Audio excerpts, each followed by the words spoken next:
Globalement, chez Decathlon, les conditions de travail dans les usines, on les identifie par deux gros axes. Le premier axe, c'est des conditions de travail sûres, donc au niveau de la santé, la sécurité des travailleurs dans les usines. Et le deuxième axe, c'est des conditions de travail justes, le respect du code du travail local, les heures de travail, la rémunération.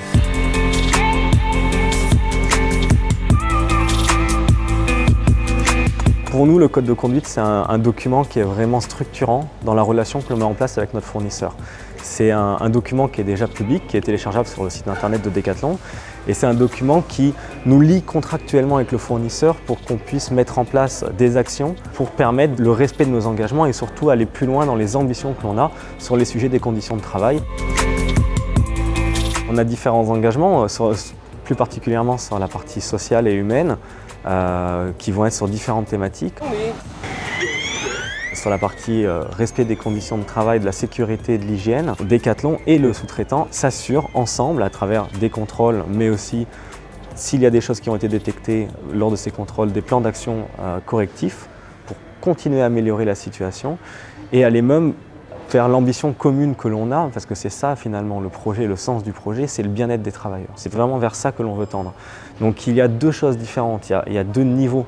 Il y a le niveau des exigences minimum, où là on est plus sur du contrôle, on s'assure que tout est respecté, mais il y a surtout l'ambition d'aller vers le bien-être, de tendre vers le bien-être et de s'assurer que les travailleurs dans les usines de nos sous-traitants soient pas juste en bonne santé, mais soient heureux d'aller travailler.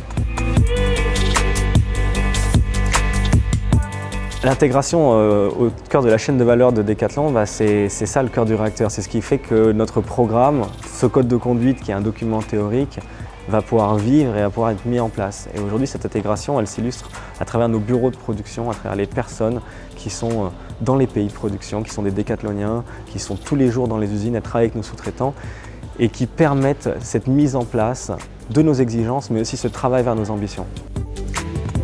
La mise en place d'une relation forte avec nos fournisseurs, c'est ce qui va faire qu'on va travailler en transparence avec eux. Aujourd'hui, un fournisseur Decathlon, quand il signe un contrat avec nous, quand il signe un code de conduite, en face de lui, il a des personnes. Et ces personnes-là, ce sont des locaux qui sont dans les bureaux de production, qui sont des décathloniens et qui sont là pour toujours travailler dans l'animation de ce fournisseur-là. Et c'est pas juste parce qu'on détecte un problème qu'on a décidé demain d'arrêter de travailler avec ce fournisseur. Si le fournisseur a la volonté de s'améliorer, on sera toujours là pour l'accompagner. On sera toujours là pour assurer qu'on va suivre et atteindre nos ambitions. Les gros axes de travail aujourd'hui que l'on a pour aller toujours dans l'évolution sur ces sujets-là, aujourd'hui ce sont les pratiques de recrutement de nos fournisseurs, sur les pratiques de rémunération de nos fournisseurs, parce que ce sont deux éléments qui sont en effet sujets à des facteurs externes que l'on ne maîtrise pas toujours, la géopolitique, les flux migratoires, les changements de gouvernement, les nouvelles lois qui s'appliquent dans les pays. Et donc on est forcément dans l'obligation, nous aussi, de continuer à travailler sur ces sujets-là et d'assurer une amélioration en continu avec eux.